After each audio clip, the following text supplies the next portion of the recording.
d'où ça vient.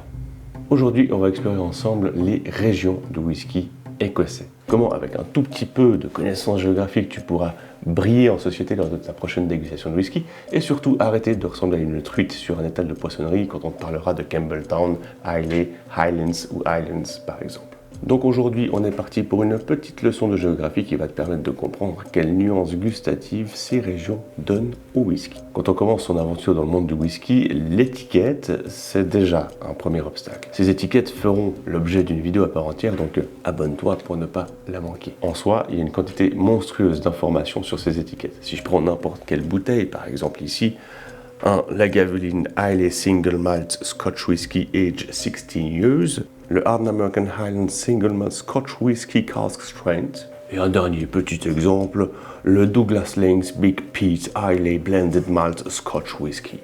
Donc j'en conviens, c'est un sacré petit bordel, mais je vais t'aider. Donc quand tu entends tout ça, ça t'énerve, et t'as l'impression que les gens qui s'y connaissent en whisky sont des énormes snobs qui étalent leur science, et tant qu'à faire, toi qui comprends rien, tu te dis, autant prendre un Jack Daniels, se mélanger à du coca, ça reste du whisky. Mauvaise réponse. Mais en soi, je suis d'accord avec toi.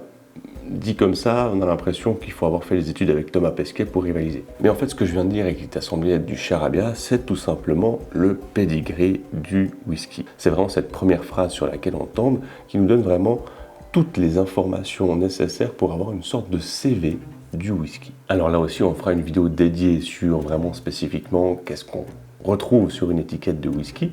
Alors de nouveau, abonne-toi. Mais on va commencer en douceur parce qu'on est des gentlemen avec la première information qu'on trouve juste après le nom de la distillerie qui est tout simplement le nom de la région. Ces régions sont au nombre de 6 et tu verras, ça va un petit peu plus loin qu'un petit concours de saucisses un petit peu chauvin. Donc on a Lowlands, Highlands, Speyside, Campbeltown, Islay et Highlands. Le whisky, c'est un peu comme le vin, mais en mieux. Déjà parce que c'est du whisky, mais aussi parce que j'y connais rien en vin. Mais en soi, ce qu'il faut comprendre, c'est que ces régions vont donner vraiment une note gustative un petit peu différente en fonction de où ça a été produit. On va retrouver des notes un peu plus marines à certains endroits, de la tourbe ailleurs, des notions un peu plus de dessert, de fruits secs, etc. dans une autre région. Et cette vidéo est là pour t'aider à faire ton choix dans cette multitude de whisky disponibles et puis déjà faire un premier tri entre ce que tu aimes et ce que tu n'aimes probablement pas.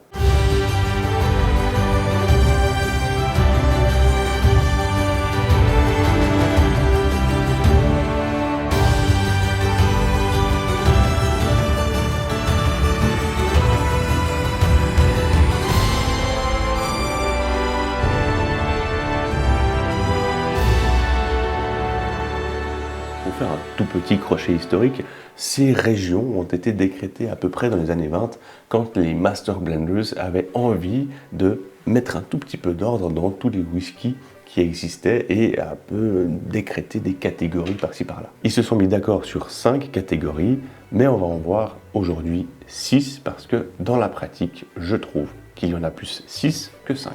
Première région, Speyside. Speyside, c'est un petit peu la Mecque du whisky, tout simplement parce que c'est une relativement petite région en Écosse, mais qui contient plus de 60 distilleries. C'est vraiment le cœur, le centre névralgique du whisky écossais. Alors pourquoi on retrouve autant de distilleries dans cette région? Eh bien tout simplement à cause de l'endroit. Rempli de glennes et de rivières, et plus particulièrement de la rivière Spey, qui a donné son nom à la région, Speyside, eh bien on a une abondance d'eau et un endroit très propice à la production de whisky. Au-delà d'un avantage en termes de ressources naturelles, on avait aussi une très bonne connectivité avec la marine marchande qui permettait de faire pas mal d'exportations à l'est. Oui, parce qu'en fait, si tu vas à l'ouest en Écosse, le prochain truc après l'océan Atlantique, c'est les États-Unis. Pas forcément pratique. Comme ambassadeur de la région, on a Glenlivet, Glenfiddich ou encore Macallan. Pourquoi je parle de ces 3 distilleries? Parce que à L3, elles constituent plus d'un tiers de la production de whisky en Écosse. Les whiskies de Speyside sont très doux, c'est un peu des desserts. On va retrouver beaucoup de vanille, de poire, de pommes, de noix, de miel également. Et si tu ajoutes encore à ça que pas mal de distilleries de Speyside utilisent des fûts de sherry, là aussi on y reviendra dans une autre vidéo sur qu'est-ce qu'un fût de sherry, donc abonne-toi. eh bien ça donne encore un peu plus ce côté fruits secs, gâteau, dessert. Ensuite, on a les Highlands, très grande région géographique qui part de Glasgow jusque dans les Hébrides extérieures. Géographiquement, c'est immense, mais ça ne contient pas énormément de distilleries. Et en fait, la taille du territoire fait un peu tout le problème de la région des Highlands pour définir un goût précis. En fait, c'est tellement vaste qu'on va retrouver pas mal de différences. Mais bon, comme on est là pour poser des principes immuables, c'est totalement faux, on est là pour apprendre. En termes de goût, on va retrouver du chêne, des fruits secs, de la tarte aux fruits, de la bruyère, un côté assez paysan finalement, un côté assez agricole, terreux, des produits de la terre finalement. Parfois on va retrouver un petit peu de tourbe, un côté un petit peu fumé, même s'ils vont pas être méga spécialistes là-dedans, on pourra avoir ce mix assez intéressant d'agricole et de tourbe, comme avec Glendronach ou Ardmore, qui est ici. Celui-ci est un petit peu spécial parce qu'il a été fini dans des fûts de sauterne. Là aussi, on y reviendra dans une autre vidéo sur les finishes. Passons maintenant aux Lowlands, grande région, géographiquement parlant, mais très peu dotée en distillerie. On en compte à peu près 5, dont, petit fait intéressant, Auchentoshan qui a la particularité de distiller 3 fois son whisky contre 2 fois pour les autres distilleries en Écosse. Si tu es à la recherche d'un dessert liquide, va regarder vers les Lowlands. On est vraiment sur un cake, du toffee, de la crème, du caramel, de la vanille. Vraiment, c'est hyper doux, smooth et très agréable en bouche si on aime ce côté gourmand finalement. On va aussi retrouver de la cannelle et du pain toasté, donc vraiment on a cet imaginaire un peu du petit déjeuner bien sucré, bien réconfortant avec cette région des Lowlands. Mais on peut aussi avoir quelques belles surprises comme la distillerie de Clydeside, qui est une distillerie toute jeune dans la région de Glasgow et qui a vraiment fait un whisky absolument magnifique. Parce que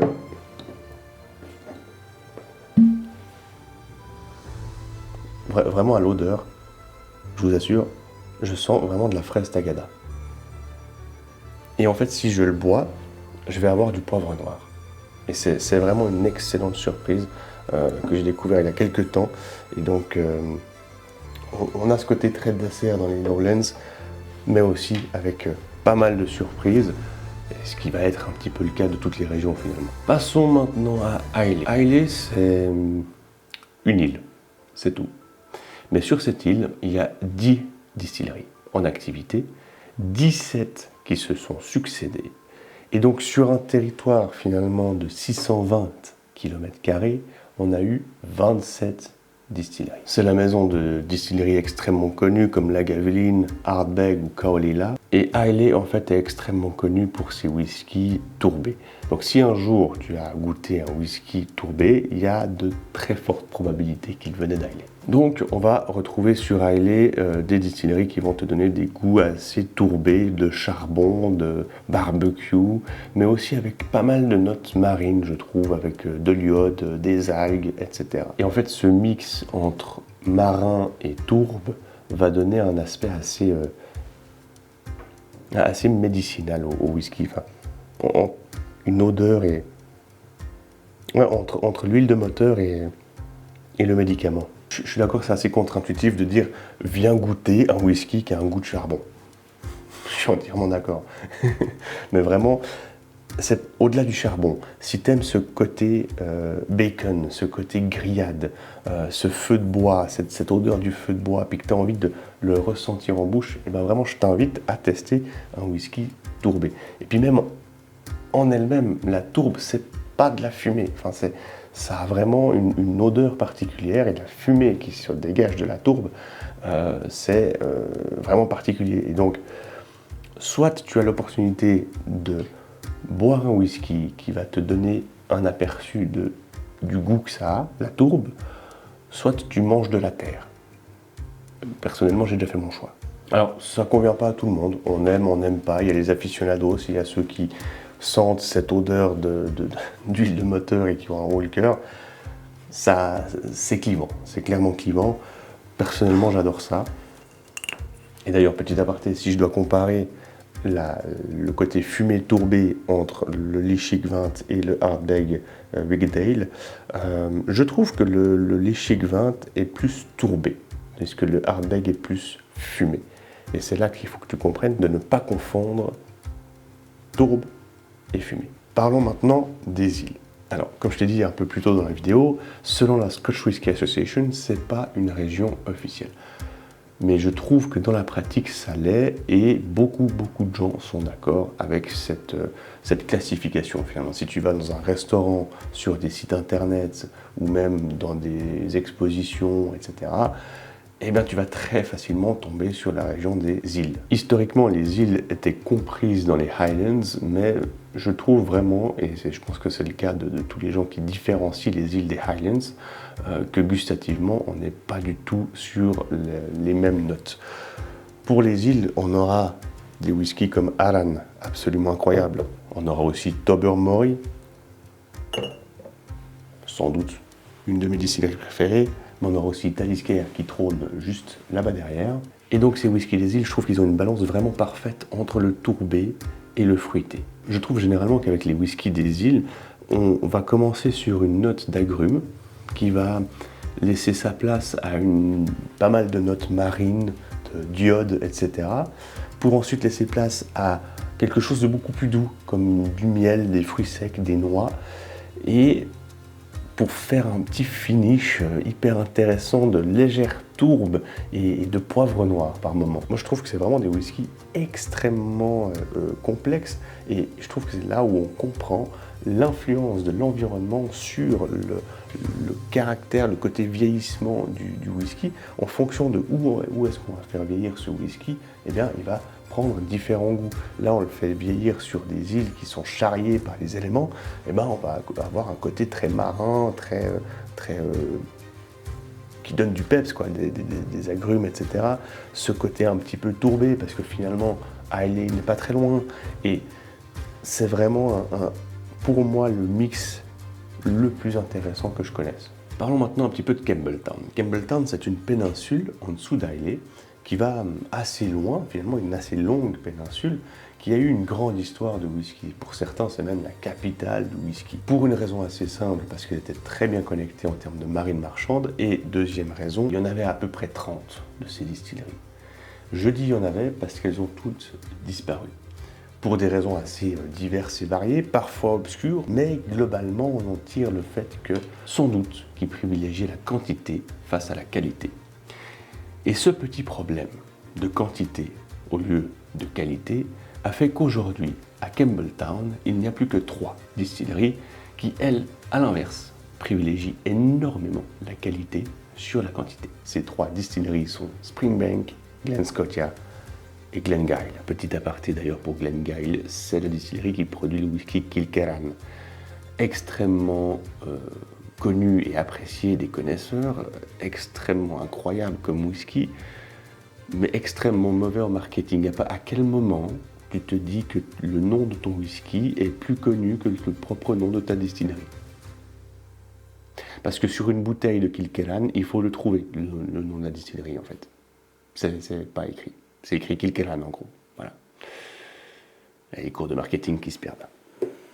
À Campbeltown, on va retrouver de la vanille, du fruit sec, un côté assez marin et de la tourbe et un peu de fumée.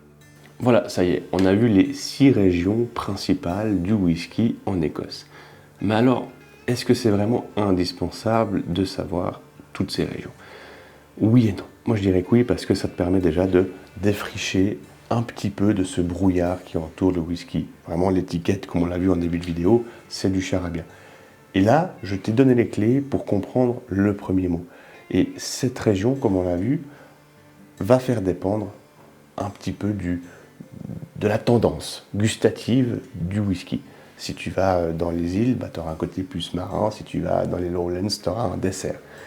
Donc en fonction de ce que tu aimes, et en fonction de tes intérêts, ou peut-être de ce que tu n'aimes pas, tu vas plus ou moins t'orienter vers telle région ou telle région. Si par exemple tu es sur un site internet, ou bien que tu es dans un bar en Écosse, et puis qui te classifie les whiskies par région, ce qu'ils font tout le temps, eh bien ça va déjà t'aider. Ensuite, il ne faut pas non plus prendre ces régions et ces notes gustatives comme parole d'évangile.